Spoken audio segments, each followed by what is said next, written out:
Oh, cool. This is a game called Book Chat. For the younger members of the audience, books are like a big papery app that you have to sort of scroll through sort of really slowly, and they're not that much fun.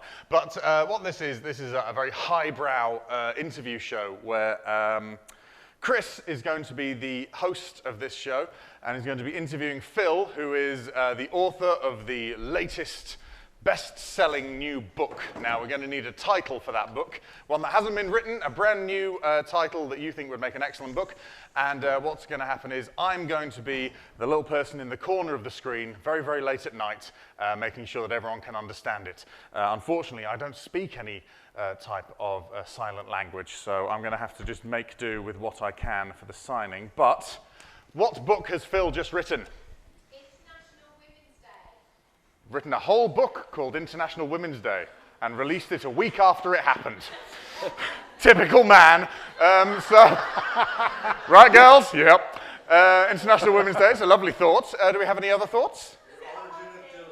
Sits on my face, which could have just been an overwrought desire. We don't know yet. What was yours, sir? The origin of dildos.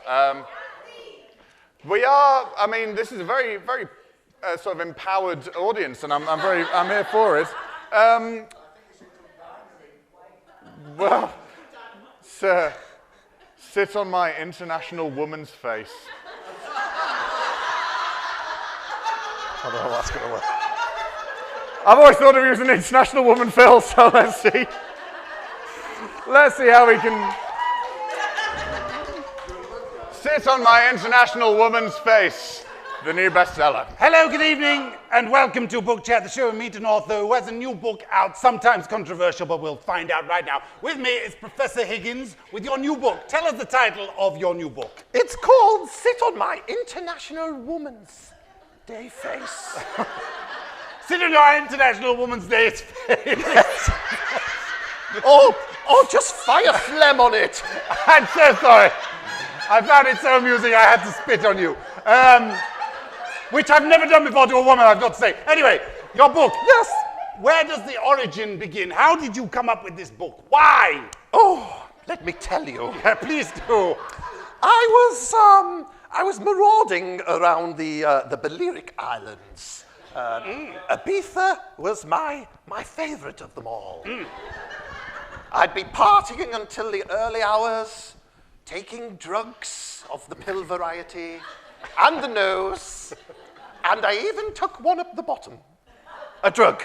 Yes. Of course. Yes. And I'd be dancing until the early hours of the morning, sweating repulsively, building up quite a bit of friction on the inner thigh, I may add. Yes. And I bumped into a Russian oligarch. He was very wealthy. He invited me onto his yacht for some fine wine and Belgian truffles. I joined him. Yes.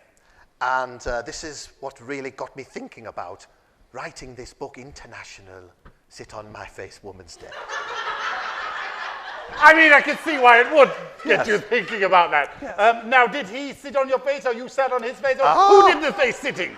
Would you allow me to read you a chapter from my book? I'd love for you to read me a chapter, and our studio audience would love that too. Do you have to set this up, or are you just going to Yes, go? so this is the part where Dmitry, the Russian oligarch, who's very wealthy and handsome, he invited me onto his yacht, and this is where I got the real flavor for the title. You'll see when I get to it. Yes, please read on. Dmitry was sat on the end of the banquette, looking at me rather seductively. He had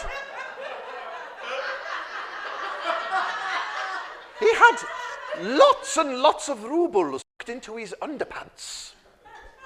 I thought, this is the sign of a wealthy man when one has rubles in one's underpants. He danced up and gave them a little jiggle. And then he said to me in his rather sexy Russian voice, "Professor, I want you to come a little bit closer to me." So I moved a little. It was a good accent, that, wasn't it? It was very good. I moved a little bit closer to him, and he said to me, Professor, you are an international woman of mystery. I said, yes, I am. He just said to me, I want you to sit on my face.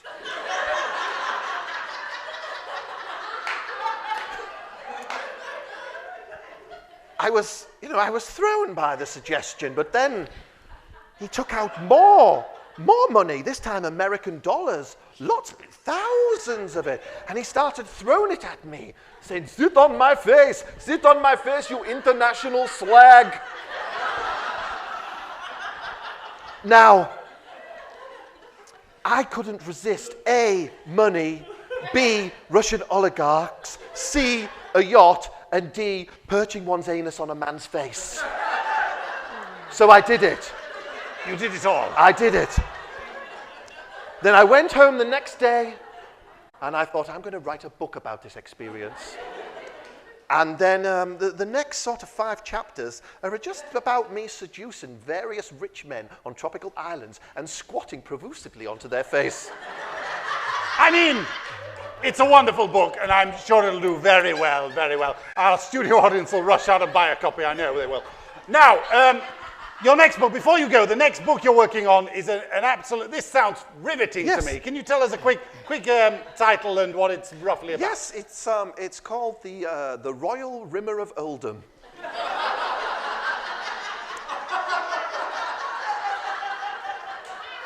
And can you tell us what it's about, or do we have to buy the book? Yes, it's fiction, and it's about a very, very dark and mysterious royal, very much in the Dracula style, who instead of feeding on the victim's neck and blood, he was a serial rimmer.